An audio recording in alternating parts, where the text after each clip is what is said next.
राहुल गांधी की भारत जोड़ो यात्रा जल्द राजस्थान में प्रवेश करेगी। इस यात्रा के मद्देनजर कांग्रेस प्रदेश अध्यक्ष गोविंद सिंह डोटासरा ने दौसा और अलवर जिले का दौरा किया। इस दौरान उन्होंने अलवर में राहुल गांधी की यात्रा के प्रस्तावित रूट का निरीक्षण भी किया और साथ ही साथ मालाखेड़ा में आयोजित जनसभा स्थल का भी अवलोकन किया। इस अवसर पर पूर्व केंद्रीय मंत्री भंवर जितेंद्र सिंह, कैबिनेट मंत्री टीकाराम जूली, मेवात विकास बोर्ड के चेयरमैन जुबेर खान, जिला कलेक्टर डॉक्टर जितेंद्र सोनी और एसपी तेजस्विनी गौतम सहित जनप्रतिनिधि और अधिकारी मौजूद रहे। इस मौके पर एवन टीवी संवाददाता चंद्रशेखर शर्मा ने पीसीसी चीफ से यात्रा को लेकर की खास बातचीत। राहुल गांधी की भारत जोड़ो यात्रा 3 दिन बाद राजस्थान में आने वाली है। सर, 3 दिन बाद यात्रा आने वाली है। अरे रुको तो सही। किस तरह की तैयारी राजस्थान कांग्रेस कमेटी की तरफ से की गई है? देखिए, जो भारत जोड़ो यात्रा राहुल गांधी जी निकाल रहे हैं वो 5-6 स्टेट से होकर के राजस्थान में 4 तारीख को शाम को प्रवेश करेगी। पूरे देश में एक उत्साह का माहौल है। लोग बाग उत्सुकता के साथ में प्रतीक्षा कर रहे हैं कि कब राहुल गांधी जी की यात्रा यहाँ आए और हम इसमें भाग लें। ये कांग्रेस ही नहीं बल्कि विभिन्न विचारधारा के लोग भी जो है ये चाहते हैं कि हम साथ चलें। बुद्धिजीवी हैं, पत्रकार भी हैं, स्टूडेंट्स भी हैं, सब लोग, एनजीओज भी हैं, सब लोग चाह रहे हैं। क्योंकि इस यात्रा का उद्देश्य एक ऐसा पवित्र उद्देश्य है कि जिस प्रकार से 8-9 साल से केंद्र में मोदी सरकार है, तब से जो डर का देश में माहौल है, नफरत का माहौल है, भाई को भाई से लड़ाने का जो माहौल चल रहा है, ईडी, इनकम टैक्स, सीबीआई का जो दुरुपयोग चल रहा है, संवैधानिक संस्थाओं को ख़त्म किया जा रहा है और जो देश के लोगों की मूल समस्याएं हैं, महंगाई, बेरोजगारी, किसान की आमदनी को बढ़ाना, स्टूडेंट्स की शिक्षा की व्यवस्था करना, उनके ऊपर कोई ध्यान नहीं दे रहा है। तो महंगाई चरम पे है। आज स्थिति ये बनी हुई है कि गरीब को 2 जून की रोटी नहीं मिल रही है। बेरोजगार आक्रोश रैलियां निकाल रहे हैं पूरे देश के अंदर कि भाई हमको ठगा गया है, हमारे सपनों को तोड़ा गया है, हमसे जो वादा किया था वो पूरा नहीं कर रहे हैं। और मैं समझता हूँ कि किसान जिसने 15 महीने तक खून के आंसू रुलाए इस मोदी सरकार ने, तो वो भी परेशान है। तो इस प्रकार से देश में जो ये माहौल है, और ईडी, इनकम टैक्स जब भी चुनाव आते हैं तो आ जाएंगे। अभी 2-4 महीने में, 3 महीने में, 1 महीने में यहाँ भी आने वाले हैं। हम सब वेट कर रहे हैं कि किस किस के यहाँ मेहमान बन करके वो आएंगे, क्योंकि वो तो अमित शाह और मोदी का ये मॉडल है चुनाव लड़ने का और चुनाव जीतने की कुचेष्टा करने का।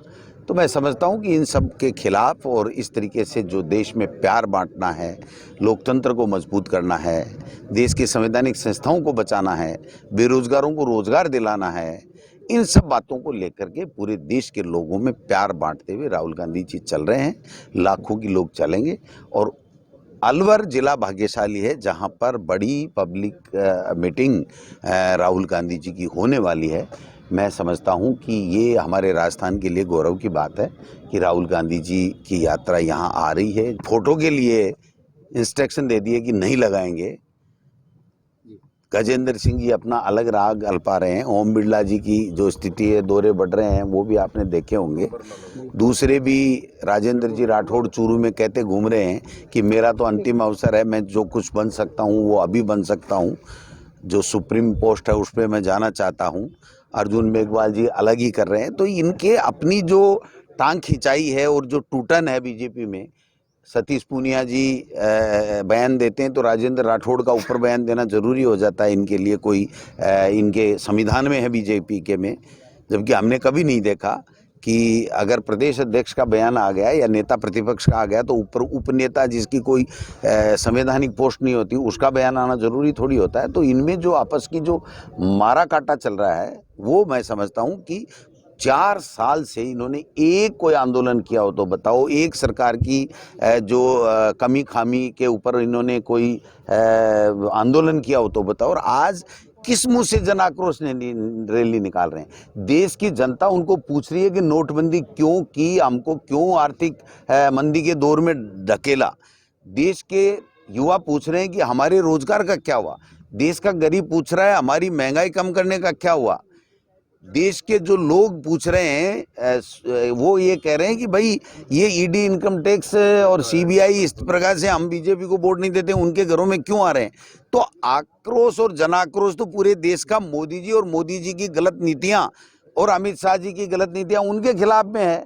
और ये यहाँ इतने दिन तो आप बताइए, बीजेपी के एक नेता का बयान बता दीजिए कि जब कोरोना आया और सरकार ने बेहतर मैनेजमेंट किया तो सब कह रहे थे बहुत अच्छा, लंपी आई तो कहे बहुत अच्छा, और आज कह रहे हैं कि आक्रोश है। किस बात का आक्रोश है? पूरे देश अहम में सवाल प्रदेश अध्यक्ष जी है कि राजस्थान में आ रही है कांग्रेस की सरकार, राजस्थान में अब तक विपक्षी उसमें थे राज्यों में, अब चुनौती ज़्यादा नहीं है कि जो समस्याएं हैं विभिन्न संगठन जो मांग कर रहे हैं और इनको लेकर भी क्या मांग कर रहे हैं? मांग तो करते ही रहते हैं, चलती ही रहती हैं। जो जायज मांग होगी वो सरकार स्वीकार करेगी, मांगेगी, उस पर काम करेगी। नाजायज होगी वो नहीं मान सकती। ये तो प्रजातंत्र है। मिलेंगे क्या किसी ज्ञापन लेने का? अब वो तो जो भी एआईसीसी और पीसीसी मिलकर के जो तय करेंगे, लोगों से भी मिलेंगे, रैली भी करेंगे, पैदल भी चलेंगे, जहां नाइट स्टे होगा वहां हमारे जो कल्चरल प्रोग्राम हैं, 2 नाइट स्टे हैं राजस्थान में, तो वहां हमारी संस्कृति से भी उनको रूबरू कराएंगे। हम चाहेंगे आप लोगों से भी मिलें, तो ये सब चीजें होंगी। जो भारत जोड़ो यात्रा है उससे सभी वर्गों को फायदा होगा। कैमरा पर्सन साजिद के साथ में अलवर से चंद्रशेखर शर्मा।